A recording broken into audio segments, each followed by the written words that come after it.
Dans un futur proche, le changement climatique provoque un effondrement environnemental et la raréfaction des ressources. L'élite vit dans des lieux agréables et habitables appelés le Nouveau Monde, tandis que les classes populaires sont coincées dans un désert appelé l'Ancien Monde. Cependant, en raison du manque de ressources, même l'élite est soumise à des réglementations très strictes.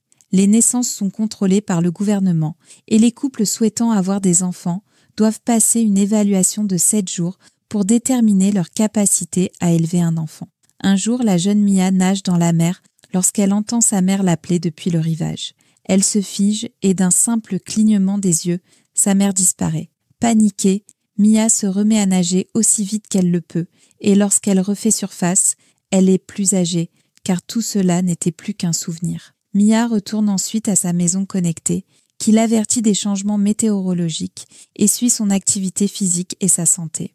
Elle entre dans une pièce lumineuse qui lui permet de visiter la réalité virtuelle créée par son mari Ariane, qu'il utilise pour concevoir des animaux de compagnie.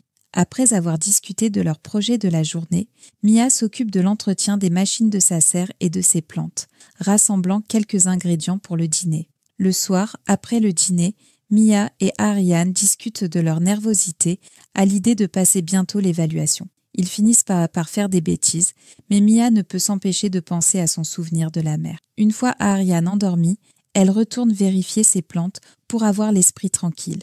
Le lendemain, Virginia arrive au domicile du couple. Elle sera l'évaluatrice qui vivra avec eux pendant une semaine pour décider s'ils doivent être parents.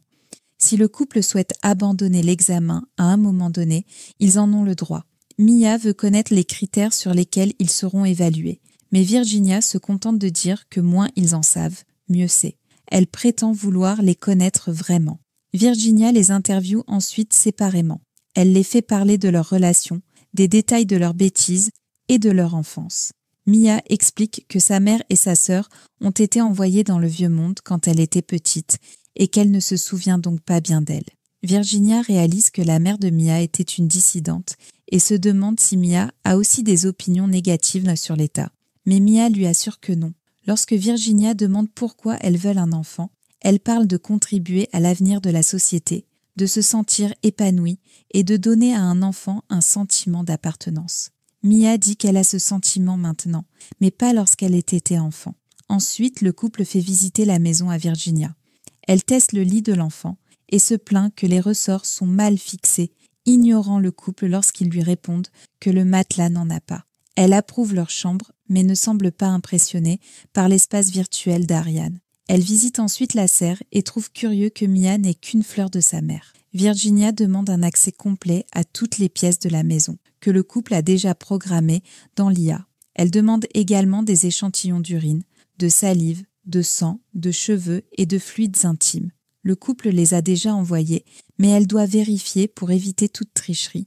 Pendant le dîner, Virginia n'est pas impressionnée par le repas rustique de Mia, préparé avec des ingrédients de la serre. Elle interroge Ariane sur sa cicatrice et il lui explique que des défenseurs des animaux l'ont attaquée à cause de son invention, ce qui est stupide car ces animaux de compagnie virtuelle existent précisément pour protéger les rares animaux réels qui restent dans le monde. Ces militants ont fait exploser le laboratoire de recherche de l'université et Ariane a dû sauter par une fenêtre pour s'échapper.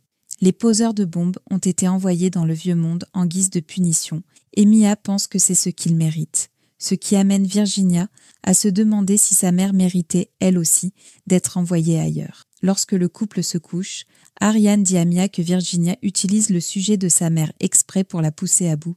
Elle devrait donc rester calme. Puis ils commencent à se salir et paniquent en remarquant que Virginia les observe. Elle explique qu'elle doit évaluer tous les aspects de leur relation, y compris celui-ci. Le couple est mal à l'aise, mais ils veulent vraiment cet enfant. Ils n'ont donc pas d'autre choix que de continuer sous son regard. Le lendemain matin, ils interrogent Virginia au sujet de mystérieux sachets de nourriture pour bébés qui sont arrivés.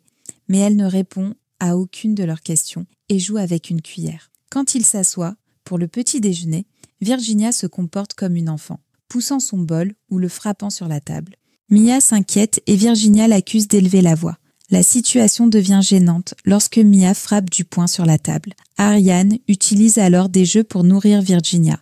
Cela fonctionne et elle commence à manger seule, mais elle leur jette aussi de la nourriture. Ariane jure quand de la nourriture lui entre dans les yeux et Virginia répète sans cesse les gros mots pendant qu'ils se précipitent aux toilettes pour se laver. Mia l'aide avec des gouttes pour les yeux et ils conviennent de fixer des limites.